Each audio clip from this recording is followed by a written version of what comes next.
కందుకూరు బాధితులకి ప్రభుత్వం స్పందించడంతో న్యాయం జరిగిందని అనుకుంటున్నారా? నాయుడు గారికి న్యాయం జరిగిందని చెప్పని కోణంలో ఆలోచిస్తే వారికి జరిగిన అన్యాయం ఏదైతే ఉందో అది ఇప్పుడు మనం న్యాయం జరిగిందని నేను భావించలేదు వాస్తవం చెప్పాలంటే. ఎందుకనంటే ఆ యొక్క ఘటన చేసిన ఎవరైతే ఉన్నారో వారిని మరణశిక్ష విధించాలి. ఎందుకనంటారేమో, ఒక ఆవేశపూరితంగా చేసినది అని ఉంటే ఒకసారి తొక్కిస్తే అది ఆవేశపూరితంగా చేసింది. ఇది అలా కాదు, 2-3 సార్లు వెనక్కి ఎదరికి తొక్కించారంటే ఇది ఉద్దేశపూర్వకంగా అంతే క్రూరత్వంగా చంపినది. ఇది కాపు కులానికి సంబంధించిన ఒక వ్యక్తికి చేసిన అన్యాయం కాకుండా ఒక వ్యక్తిగా అతనికి చేసిన చాలా ద్రోహం ఇది. దీన్ని ఒక విధంగా చూస్తూ ఒక రకంగా సాయం చేస్తూ దానికి ఏబి వెంకటేశ్వర గారు దాన్ని స్పందించి ప్రభుత్వం ఇంతగా చేయకూడదు అని చెప్పని కొంచెం వ్యతిరేకంగా మాట్లాడారు. ఆయన ఏబి వెంకటేశ్వర గారికి ఆయన పాపం నిద్రలేచినట్టున్నారు. ఆయన నిద్రలేచి గబగబా కళ్ళు తుడుచుకొని ఇప్పుడు మాట్లాడుతున్నారు. ఒక సామాజిక వర్గానికి, చిత్తూరులో జరిగిన ఒక సామాజిక వర్గాన్ని ఒక మహిళను చెట్టు కట్టేస్తే ఆ మహిళకి హఠావుటిగా ఇమీడియట్గా 1 కోటి రూపాయలు ప్రకటించారు. దాన్ని ప్రకటించినప్పుడు పాపం అప్పుడు నిద్రపోయినట్టున్నారు ఆయన. ఇప్పుడు మెలకు వచ్చినట్టుంది ఆయనకి. ఇంత భూమి ప్రకటించకూడదని చెప్పని అంటున్నారు. ఆయన బాధ్యత గల పోస్టులో ఉండి ఆయన ఇలా మాట్లాడటం అనేది చాలా బాధాకరమైన విషయం. అది దయచేసి ఆయన చదువుకున్న చదువుకి, ఆయన అనుభవించిన పోస్టులకి, ప్రస్తుతం అనుభవించిన పోస్టుకి తగ్గట్టుగా హుందాతనంగా మాట్లాడాలి. కాపులకు ప్రతిసారి అన్యాయం జరుగుతూనే ఉంది.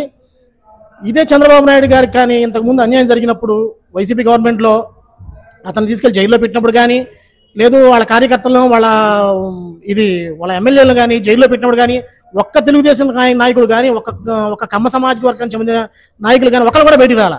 ఇదే పవన్ కళ్యాణ్ బయటకు వచ్చిన తర్వాత పవన్ కళ్యాణ్ నడిచిన కాపులు వందలాది మంది, వేలాది మంది, లక్షలాది మంది వచ్చారు. మీరు ప్రభుత్వం అధికారులు రావడానికి చాలా ఇదిగా సహాయపడ్డాం మేము. అలాంటి మా బిడ్డలని, మా అన్నదమ్ములని ఇలా కారులతో తొక్కి చంపేస్తారని చెప్పనంటే మేము ఆనాడే వెనక్కి వెళ్ళేవాళ్ళం. ఇది చాలా బాధాకరమైన విషయం. ఈ బాధాకరమైన విషయం చింతిస్తున్నాము. తనకి తగు రీతిలో ఇంకా న్యాయం జరగాలని ఆశిస్తున్నాము. అమరావతిలో ఎన్టీ రామారావు గారి విగ్రహం పెట్టడానికి ఇంతకన్నా గొప్ప నాయకులు ఉన్నారు. మేము దాని గురించి కాదంటలేదు. కానీ ఎవరి సొమ్ము అని చెప్పని పెట్టేసారి తీసుకెళ్ళి గవర్నమెంట్ సొమ్ము అంటే ప్రజలదే కదా. ప్రజల సొమ్ముని ఇలా దుర్వినియోగం చేయడం అనేది కరెక్ట్ కాదు ఇది. అలాగే విజయనగర సామ్రాజ్యాన్ని స్థాపించిన శ్రీకృష్ణదేవరాయలు వారు ఆయన ఎన్నో మంచి గుడులు కట్టించారు. ఆయన ఎన్నో గుడులు, ఇప్పుడు మనం వెళ్ళే తిరుపతి కానివ్వండి, శ్రీశైలం కానివ్వండి, ఇలా పెద్ద గుడులు ఎన్నో కట్టించారు. రత్నాలు రాసుల కింద పోసి అమ్మారు. ఆయన స్టాచ్యూ ఇంతవరకు ఒకటి కూడా సరైన పెద్ద స్టాచ్యూ లేదు. ఆయన స్టాచ్యూ కట్టించడంలో అర్థం ఉంది. స్వర్గీయ వంగవీటి మోహన్ రంగారావు గారు ఇక్కడ విజయవాడలో కానీ కాపు కులస్తులు కానీ ఒక దైవం, ఆయన మా ఆరాధ్య దైవం. ఆయన స్టాచ్యూ కట్టించినది ఒక అందం ఉంది. కనీసం జిల్లా పేరు కూడా లేదు. ఆయన వంగవీటి మోహన్ రంగారావు జిల్లా అని పేరు కూడా లేదు. ఆయన మేము అడగలేని దయనీయ పరిస్థితిలో ఉన్నాము. అది అర్థం చేసుకొని చంద్రబాబు నాయుడు గారు చేయగలగాలి. కానీ 500-600 అడుగుల విగ్రహాన్ని కడితే దానివల్ల ఎవరికి లాభం? డాక్టర్ పెంగళ వెంగయ్య గారు ఉన్నారు, జాతీయ జెండా రూపకల్పన వ్యక్తి. ఆయన విగ్రహం ఉందా? ఆయనది లేదు. దేనికంటే వాళ్ళు జాతికి ఉపయోగపడే మంచి పనులు చేశారు. వీళ్ళు అలా కాదు, ఒక సామాజిక వర్గానికి ఉపయోగపడే మంచి పనులు చేశారు కాబట్టి వీళ్ళ విగ్రహాలు కట్టుకుంటారు వీళ్ళు. అంతేగాని జాతికి ఉపయోగపడే విగ్రహాలు కట్టరు, అవి చూపించరు కూడా. దీనికి నేను ఖండిస్తున్నాను ఈ విషయాన్ని. నమస్కారం సార్. కందుకూరు విషయం గురించి ప్రభుత్వం స్పందించడంతో బాధితులకి న్యాయం జరిగిందని అనుకుంటున్నారా? బాధితులకి న్యాయం ఎప్పుడు జరుగుతుందండి? ఆ హత్య చేసినటువంటి నిందితులకి చట్ట ప్రకారం శిక్షలు విధించి సభ్య సమాజానికి ఆ విషయం తెలిసినప్పుడు ఆ కుటుంబానికి న్యాయం జరిగింది అంటారు. ఏదో హత్య జరిగినటువంటి నిందితుల్ని కేసు నుంచి తప్పించి వారికి సకల రాజ మర్యాదలు చేశారు. ఈ విషయం మీద ముఖ్యమంత్రి గారు ఒక ట్రిబ్యునల్ వేసి పూర్తి స్థాయిలో దర్యాప్తు చేసి ఫాస్ట్ ట్రాక్ కోర్టు ద్వారా వాళ్ళకి శిక్ష పడేలాగా చేస్తా అన్నారు. ఇంతవరకు కూడా ఈ హోంమంత్రి గారు కూడా దారకానిపాడు వెళ్ళి పరామర్శించి వచ్చారు. ఇంతవరకు కూడా ఆ ముఖ్యమంత్రి గారు ఏదైతే ప్రకటన చేశారో ఆ ప్రకటనకు అనుగుణంగా ఈ రోజు వరకు కూడా ఎటువంటి కార్యకలాపన జరగలేదండి. కందుకూరు ఘటనకి సంబంధించి ప్రభుత్వం స్పందించిన తర్వాత బాధితులకి న్యాయం జరిగిందని అనుకుంటున్నారా? సరైన న్యాయం జరగలేదని మేము అనుకుంటున్నాం. అది కాకుండా న్యాయంతో పాటు అసలు వీళ్ళకి ముందు అసలు సరే అందులో ఉన్న ముద్దాయిల్ని సరిగ్గా పట్టించుకోలేదు. ఇప్పటికి ఇంత ఇదిగా ఈ కాపు సంఘాల నాయకులు ఉండి వేరే నాయకులు ఉండి మానవతా దృక్పథంతో వేరే వాళ్ళు చెప్తున్నా సరే ఇంతవరకు ఇంకా ఆ 9 మంది నేరస్తులు ఉంటే కేవలం 2 మాత్రమే ఉంచి మిగతా వాళ్ళని ఎందుకని పట్టుకోలేదండి? న్యాయం ఎక్కడ? ఈ విషయంలోనే అర్థమవుతుంది కదా న్యాయం జరగలేదని. దానికి తోడేంటి ప్యాకేజీలు ఏదో 3 లక్షలు 2 లక్షలు ఇచ్చారు, ఏదో బీడి భూములు ఇచ్చామంటున్నారు. బీడి భూములతో ఏం చేసుకుంటారండి? అడవి ప్రాంతంలో ఉన్న బీడి భూములతో ఏం పంటలు పండించుకుంటారు వీళ్ళు?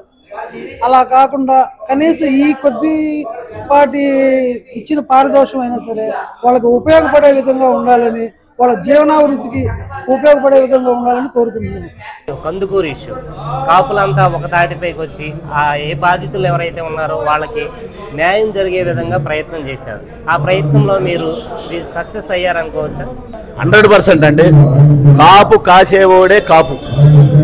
ఏదైతే మొన్న కందుకూరు ఇష్యూతో ఒక్కసారే కాపులందరూ ఉలిక్కిపడ్డారు, కాపుల్లో ఉత్తేజం వచ్చింది, కాపుల్లో ఒక పట్టుత్వం వచ్చింది, ఒక పట్టుదల వచ్చింది.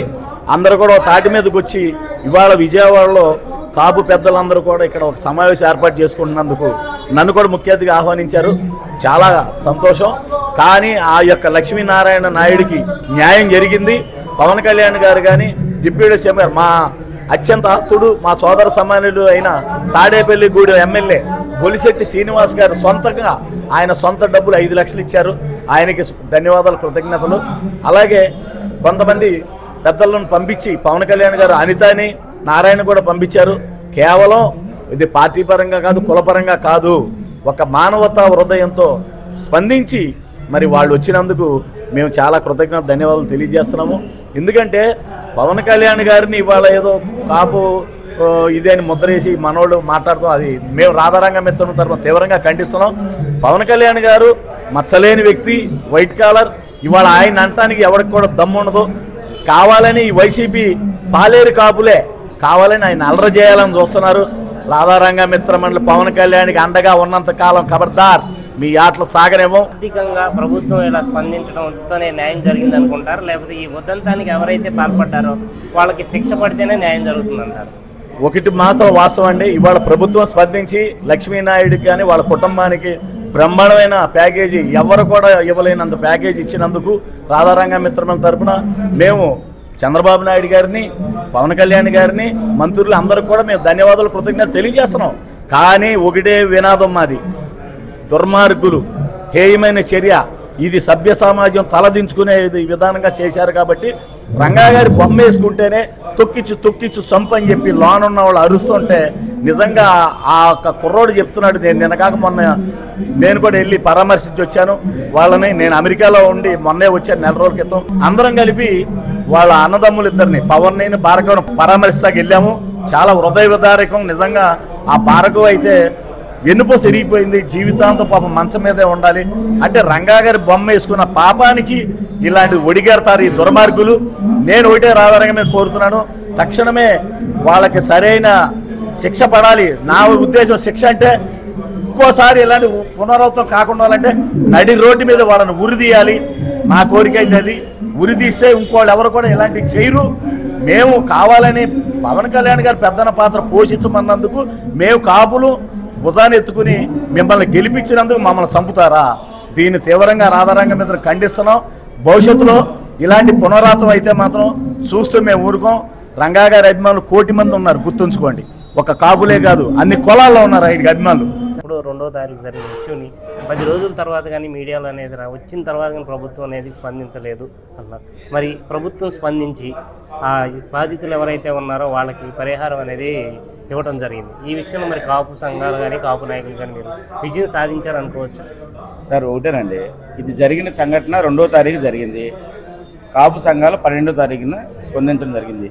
ఎందుకు స్పందించాయంటే కనీసం స్థానిక శాసనసభ్యుడు కానీ లేకపోతే స్థానిక ప్రజాప్రతినిధులు కానీ అలాగే ప్రభుత్వం కానీ స్పందించలేదు. కాబట్టి ఇవాళ కుల సంఘాలు వెళ్ళి 10 రోజుల తర్వాత ఆ సంఘటన మీద స్పందించి వాళ్ళకి అండగా మేము ఉంటామని నిలవడం జరిగింది. అలాగే రాష్ట్ర వ్యాప్తంగా ఉన్న కాపు సంఘాలన్నీ వచ్చి వాళ్ళకి భరోసా కల్పించడం జరిగింది. దానికి దిగొచ్చి గవర్నమెంట్ 15 రోజుల తర్వాత అంటే 16వ రోజున స్థానిక శాసనసభ్యులు అక్కడికి వచ్చి తూతూ మంత్రంగా ₹1,00,000 ఇవ్వడం జరిగింది. తర్వాత కూడా కాపు సంఘాలు ఆగ్రహించడంతో గవర్నమెంట్ దిగొచ్చి హోమ్ మినిస్టర్ అయిన అనిత గారిని అలాగే నారాయణ గారిని పంపించడం జరిగింది. నష్టపరిహారంతో వాళ్ళకి న్యాయం జరిగిందని అనుకుంటున్నారా? సార్ అదే సార్ నేను చెప్పింది. నేను కులాలు అయితే ప్రస్తావన తేను, కానీ గత ఒక నెల 15 రోజుల ముందు జరిగిన ఒక ఇన్సిడెంట్కి చనిపోయిన వ్యక్తికి చంద్రబాబు నాయుడు గారు లోకేష్ గారు వెళ్ళి ఆ కుటుంబాన్ని పరామర్శించి ఆ కుటుంబానికి ₹1 కోటి నష్టపరిహారం ఇవ్వడం జరిగింది. ఇప్పుడు వీళ్ళంతా వ్యక్తం చేసేది ఒకటి, అక్కడ స్థానికంగా ఉన్న వ్యక్తులకి వాళ్ళు ఇచ్చే పొలాలు కానీ అవి కానీ అర్థమవుతుంది.